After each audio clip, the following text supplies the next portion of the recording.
I'm Heather McEndry, and this is 5 in 5 with Cumberland Valley School of Music instructors. Today I have Deb Stotelmyer with us. Welcome, Deb. So when did you begin teaching with CVSM, and what do you teach? I teach violin and viola. I direct community strings. I have directed some string classes, but I started, believe it or not, in the late 90s. At a place in Waynesboro, and then I was at St. Mary Ready, then I was at Mercersburg Academy, and somebody said, could you please come to the Chambersburg area, and I've been here ever since. That's amazing. I love that. And that leads to the different parts of Franklin County that we teach in, as well as when we were in Hagerstown as well. Well, that's lovely. So when did you personally begin playing? And why did you pick that instrument? I was 8. Okay. And when I was in first grade, and also second grade, but first grade was the first one, of course, our general music teacher, I grew up in Anne Arundel County in Maryland, our general music teacher took us to hear the Baltimore Symphony at a high school. Now, to me, it seemed like this gigantic place. I've been to that high school, it's not big.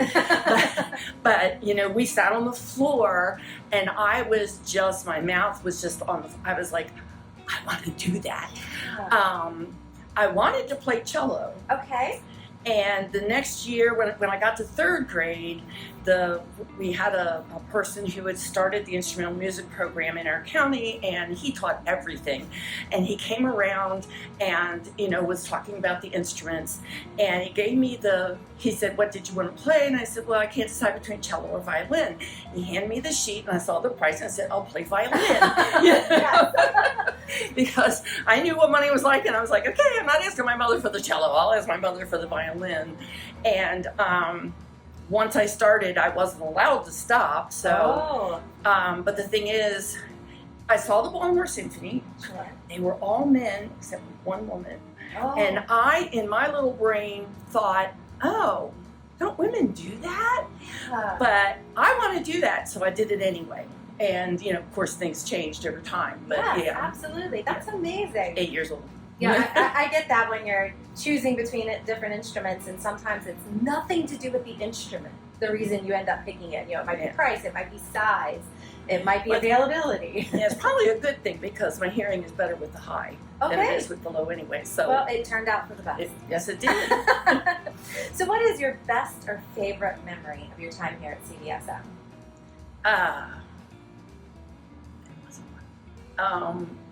That's your favorite memory. Boy, that's a hard one. I have a feeling it was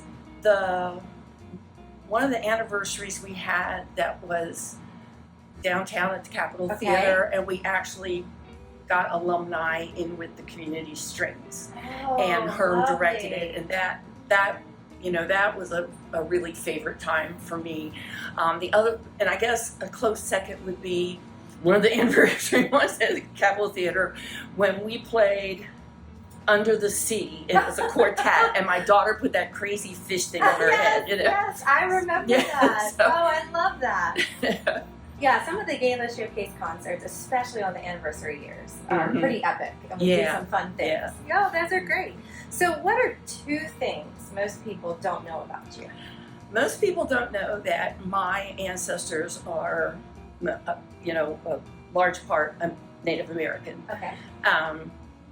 And that's been, we weren't on a reservation. It was a community that was shunned by everyone else.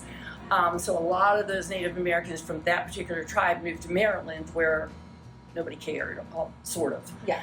There was still, but not like there was in Virginia. So, a lot of people don't know. The other thing there's 2 other things people don't know, but the one that applies to music is, most people don't know I played saxophone. Oh my gosh, no, I didn't know that.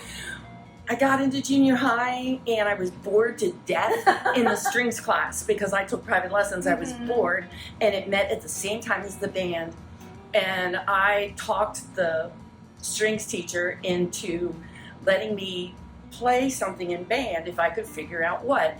And I went to the band. I went to all my friends in the band, and I said, they said, well, what? The school has instruments that nobody's playing. And I said, what isn't anybody playing? Bari sax.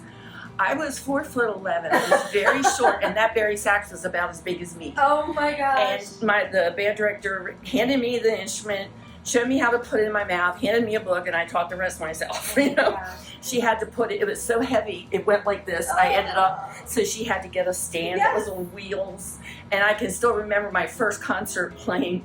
The stand brake wasn't all the way on, and the stand started moving away, and I squeaked.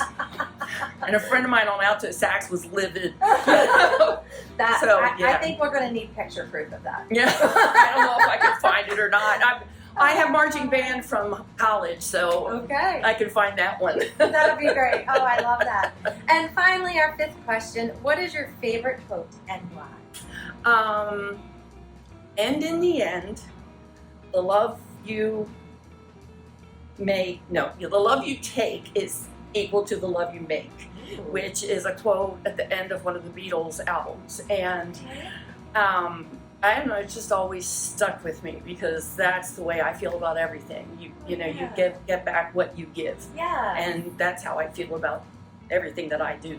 That is absolutely beautiful. Thank what you. a great quote to hold on to. Thank you. Well, I hope you enjoyed meeting Deb Stotelmyer and learned something new today, and I will see you next time with our next instructor. Bye.